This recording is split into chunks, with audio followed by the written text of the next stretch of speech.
ம் கூட்டம் இருக்காது, அப்படியே ஸ்மைல்டாக வரும். வந்து போயிடுமா ஜனம். தீபாவளிக்கு ஆமாம், கறிக்கடையில் தான் அதிகமாக இருக்கும். மீன் கடைக்கு வருவாங்க. ஏன் இந்த வாட்டி வந்து ஞாயிற்றுக்கிழமை பக்கத்தில் இருக்குதுல்ல, அதனால் ஞாயிற்றுக்கிழமையும் வந்துடும். பயங்கர கூட்டம். ஆ 4 நாள் லீவு வேறவா, அதிகம் ஜனம் வராதுண்ணா. எல்லாம் வெளியில் கிளம்பி போயிடுவாங்க ஊருக்கு தான்.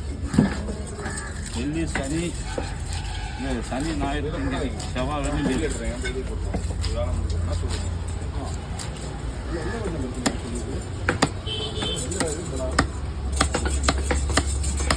அதே எங்கள் அப்பா அம்மா பார்த்து நாளைக்கு நைட்டு கிளம்புனா கூட வேலை காலத்தில் பார்க்கணும்.